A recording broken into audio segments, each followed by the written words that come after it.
సర్వం అమ్ముకొని తింటున్నావు ఇలా. ఖజానే లేదా? గవర్నమెంట్ పైసలు లేకపోతే పైసలు లెక్కేసి స్కీములు ఇంప్లిమెంట్ చేస్తారయా. కానీ నువ్వు అంటే ఫ్లైట్ వేసుకొని ఉరుకుతున్నావు. ఎన్ని కోట్లు కావాలి? ఒకసారి పోయి రావడానికి ₹1,00,00,000 ఖర్చు అయ్యిండాలి నీకు. ఇప్పటికీ 17 సార్లు పోయినామంటే 17 కోట్లు ఖర్చు. ఎవడబ్బా సొమ్మని తిరుగుతున్నావు అట్లా?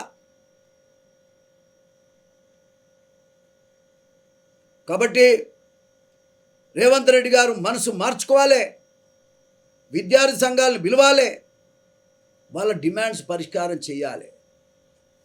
ఒకవేళ అటు చేయకపోతే ఏం జరుగుతుందో నేను చెప్పడం కాదు, పిల్లలు చెప్పారు రాత్రి, మండే గుండెలతో చెప్పారు రాత్రి. నువ్వు అవమానపరిచిన దానికి ఆవేదనతో చెప్పారు రాత్రిపూట. పాపం వాళ్ళు నీ దుర్మార్గానికి వ్యతిరేకంగా వాళ్ళు నిరసన చెప్పాల్సి, వాళ్ళు చదువుకుంటారు రాత్రి వాళ్ళు సంవత్సరాల తరబడి చదువుకుంటారు కదా పాపం. వాళ్ళు బ్లడ్ను ఇలా మరి వాస్తవంగా చెప్పాలంటే కరిగించి చదువుకుంటున్నారు. వాళ్ళ జీవితం అంతా చదువుమయమై ఏదైనా ఉద్యోగం దొరికితే మేం బతాం, మా కుటుంబం మొత్తం పెళ్ళిళ్ళు చేసుకోకుండా ఇవాళ చదువు కోసం చదువుతున్నారు, ఏదైనా ఉద్యోగం కోసం రావాలి. నీకు ముఖ్యమంత్రి ఉద్యోగం దొరికింది, నీకు అవసరం లేదు. ఇలా లక్షల కోట్లు సంపాదించుకోవడానికి మార్గాలన్నీ సుగమనం చేసుకుంటున్నావు. పాపం వాళ్ళు ఉద్యోగం కోసం రాత్రింబగళ్ళు కష్టపడి చదువుతున్నారు. కాబట్టి మొత్తం వేకెన్సీలన్నో చెప్పవయ్యా. ఈ రాష్ట్రంలో 2,67,000 వేకెన్సీలు ఉన్నట్టుగా తెలుస్తూ ఉంది.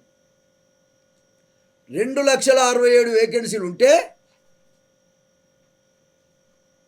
నువ్వు బోడి ఒక్క ఉద్యోగాన్ని కూడా నువ్వు ఇవ్వలేవు ఈరోజు వరకు. గతంలో కేసీఆర్ ఇచ్చినటువంటి 30,000 ఉద్యోగాలని సర్టిఫికేట్ ఇచ్చారు మీరు, అంతేగాని మిగతా పనులన్నీ వాళ్ళే పూర్తి చేశారు. ఆ క్రెడిట్ ఆయన పోద్ది తప్ప నీకెట్లా పోతుంది? నువ్వేమైనా పిచ్చోడువా ఇరువుడువా? ఏమన్నా ఆ సర్టిఫికేట్ తీసుకున్న వాళ్ళకి అందరికీ తెలుసు అవి ఎవరు చేశారు, ప్రజలకు అందరికీ తెలుసు. కాబట్టి కాంగ్రెస్ పార్టీ బతికుండాలంటే నిరుద్యోగుల సమస్య పరిష్కారం చెయ్యి.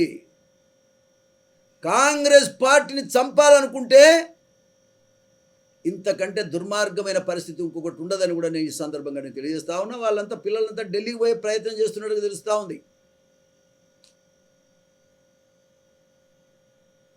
కాబట్టి ఇప్పటికైనా రేవంత్ రెడ్డి గారు, ముఖ్యమంత్రి గారు అందరిని పిలిచి మాట్లాడండి.